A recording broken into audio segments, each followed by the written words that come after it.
LTD Sailing School and Yacht Brokerage. We'll teach you to sail and then help you find the boat of your dreams.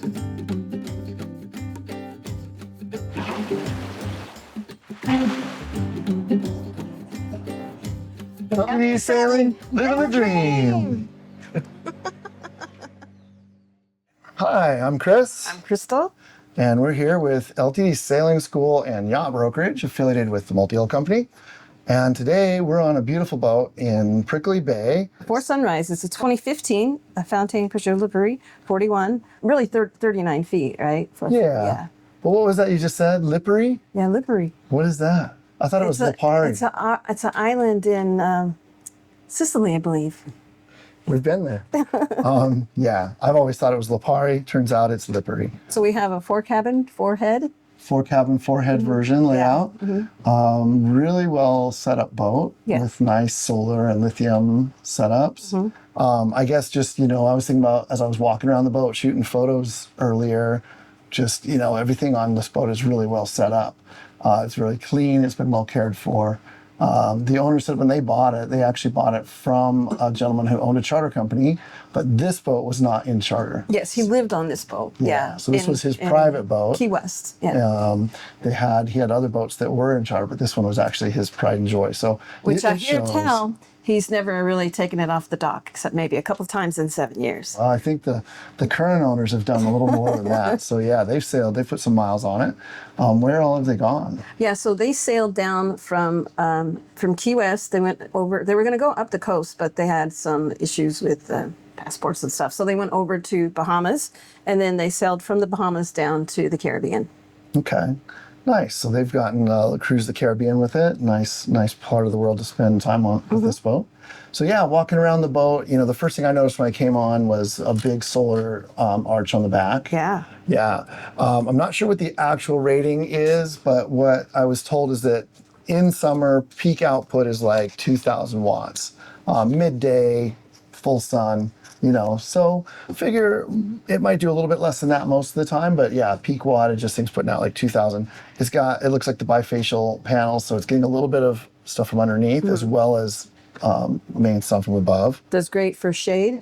Adds some shade to the back of the boat, makes it more pleasant to hang out So you're back saying there. In the summertime it puts out more?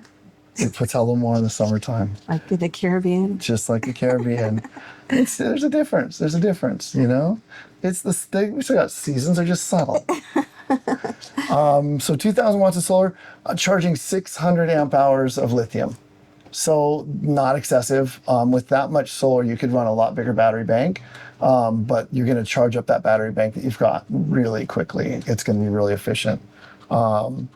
Yeah, so just a nice conservative, setup. A lot of times I think people, myself included, I want to stretch the amp hour capacity on those batteries, but the fact is you got to be able to charge them. So with this boat, we're more than safe on the charging ratios for sure. They added that panel when they bought the boat 3 years ago. Okay. Yeah. So yeah. No, it looks they still have fresh. the original solar panel up there as well. Yeah, there's a nice one just up on the hard bimini. I saw up there, but yeah, the panel in the back. And then those are ran into 3 MPPT controllers. So there's 4 panels in the back, 2 go to 1, 2 of each, 2 panels to 1 MPPT. And then the panel that's off on its own on the hard bimini, it has its own MPPT controller. So nice setup there for sure. Engine hours is the next thing I was thinking about. On this boat, the engine hours are pretty low. Looks like they're, just under 700 engine hours. Those engines were replaced in 2023. Yeah, as part of that recall problem with Fountaine Pajot. Yeah, well, and I think it was Volvo. Volvo engines played some games maybe with their emissions. And it was only the boats registered in the United States that were... Yeah, because it was the U.S. regulations that they didn't meet. So yeah.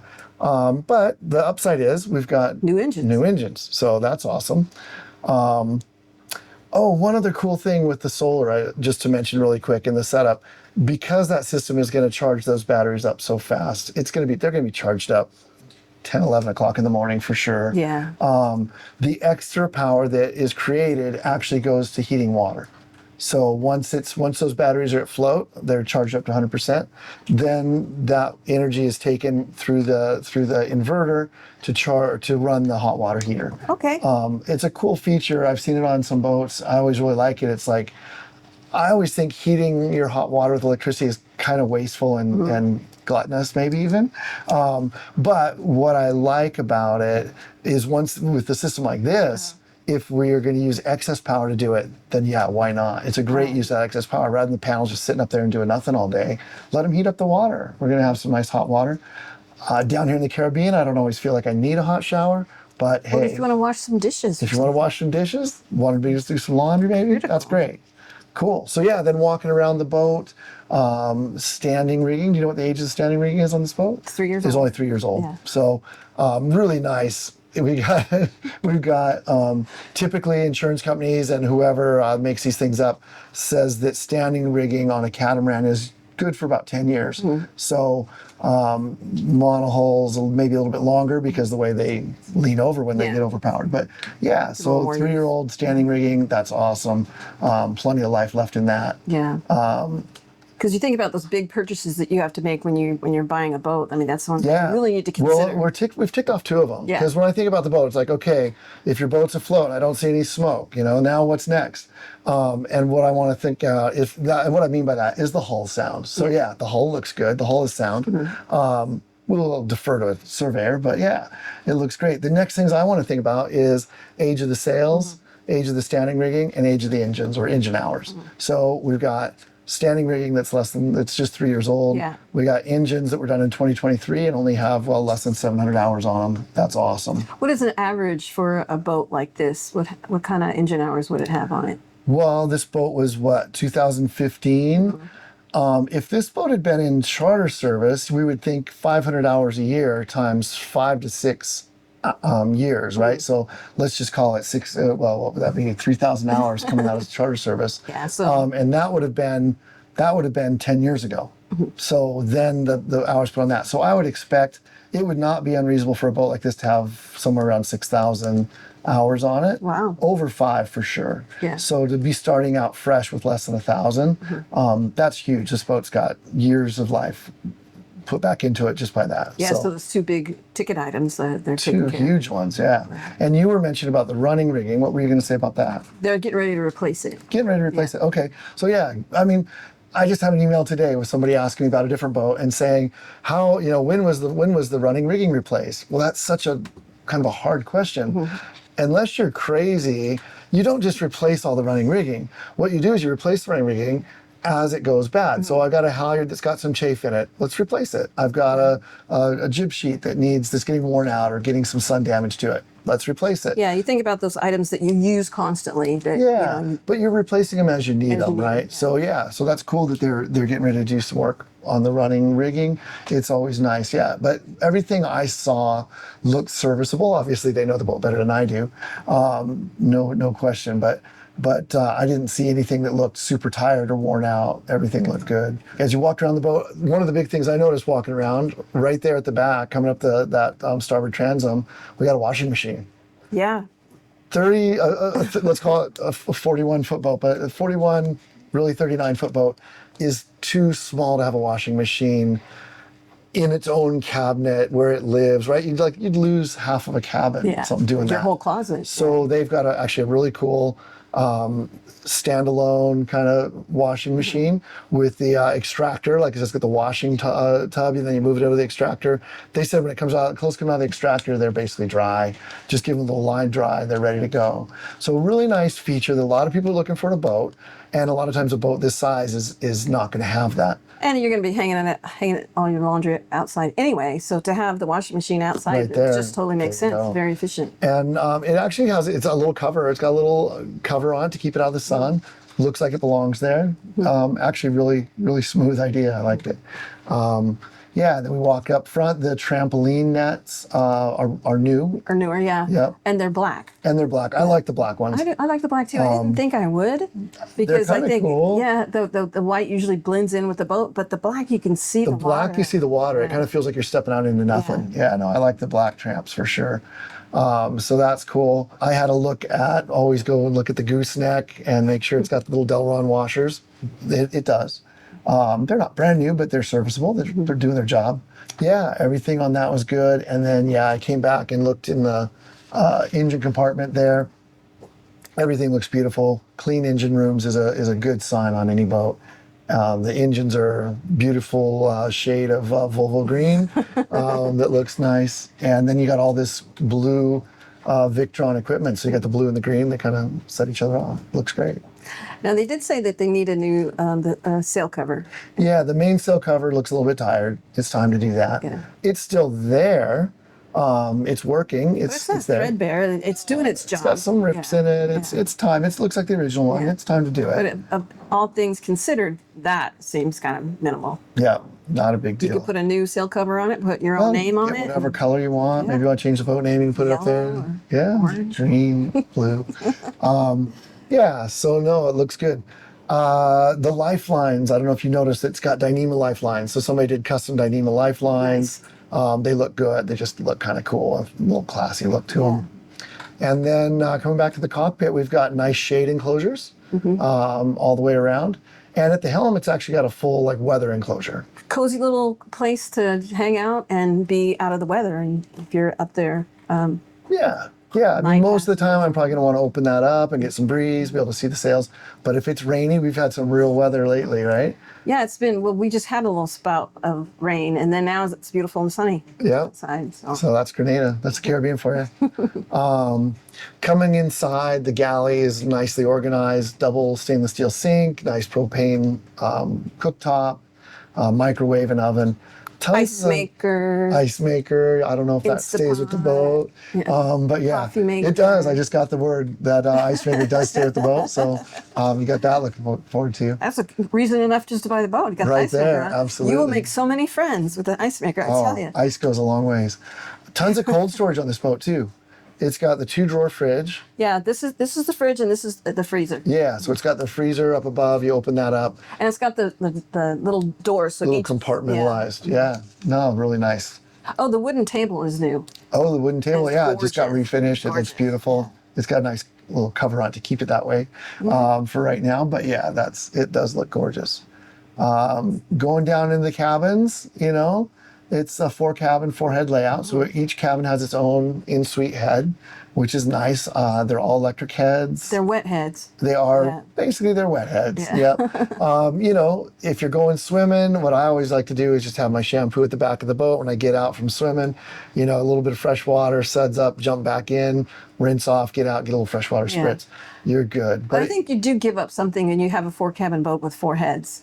yeah, it's a compromise like everything, right? So what I like about it is the privacy, Yes. right? I've got my own cabin, I've got my own head, I've Your got own my own sink, my sink. own shower. Yeah. It's all right there, and I don't have to share it with anybody. A lot of the newer designs where they'll have this 2 cabins on one side, and then they'll share a larger single head, and there's some advantages to that. It's nice to have the little bit bigger space, a little bit bigger shower. Maybe it's a dry head layout, but what you're giving up is the privacy of having your own space. So Yeah, and this is a family of 4 that have lived on this boat since they purchased it 3 years ago.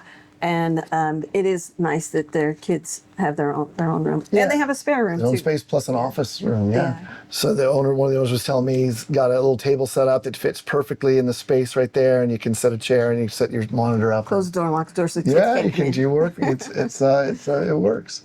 Yeah, good ventilation here. These forward windows. We had to pull the curtains for the lighting, but lots of ventilation. Great cross ventilation. Yeah, 2 big hatches to open up. This boat is equipped with air conditioning. It does have a generator.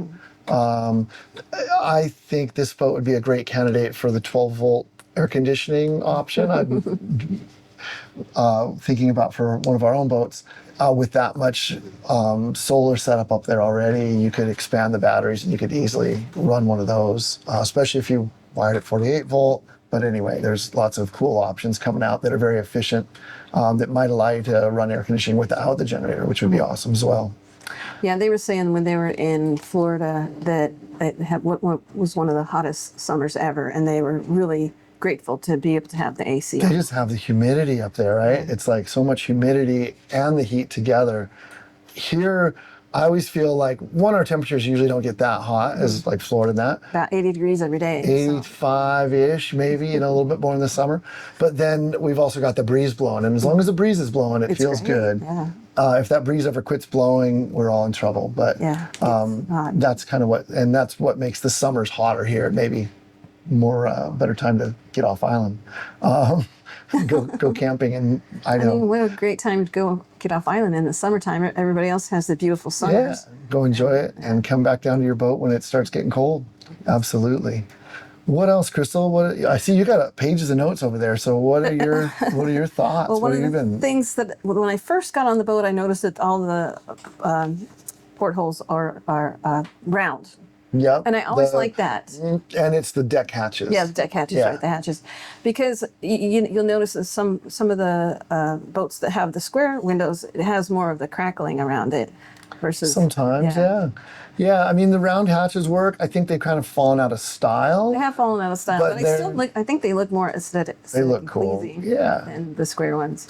One thing along this line of the hatches, when I went down below, the emergency escape hatches, I noticed they've got the frames, the upgraded frames that have the bolted in lens. As some people probably are aware, there was some issues with some of these hatch manufacturers and their lenses falling out. These ones are bolted in as well as glued in, so they're not coming out. Well, another thing that the parents were talking about that they liked about this boat is this table drops down, and they've got the cushion that makes a I saw the huge bed. cushion, yep. So you make a big day bed. They open the doors and they have a screen that they put out there, and so they It's can like get a movie night. people here, people out there, and just have a nice movie night. Nice. That's a cool feature. Yeah. All right. Well, cool. One of the things, I think on this boat right now is that this boat represents a real value on the market. Right now, this boat is actually priced as the most expensive Fountaine Pajot Lipari 41 on the market. It's 2015. 2015. Yeah. There are some other ones that are close. This one's a little bit higher, but I would say that the way this boat's equipped, the boat it's laid out, it actually still represents a good value on the market. I recently attended a survey on another Lipari 41 here in Grenada. No, not mentioning names, but it was a disaster. Rejected before the survey report even came back. It looked great in the listing, but it's so hard to tell what is real and what's not. And I'm here to tell you this one's real. We've been walking around this boat. We've been on board for an hour, almost two probably now, and I'm really impressed with the condition of the boat. And one of the things I would encourage you guys, anybody who's seriously looking at these boats and is in the market, let us know. I'll set up and do a live video walkthrough with you. You don't have to just watch Crystal and I here. I'll actually do a live video with you guys, and we can walk around the boat and look at it together and do an in-depth, like no holds barred, like find the ugly stuff. Let's look at it.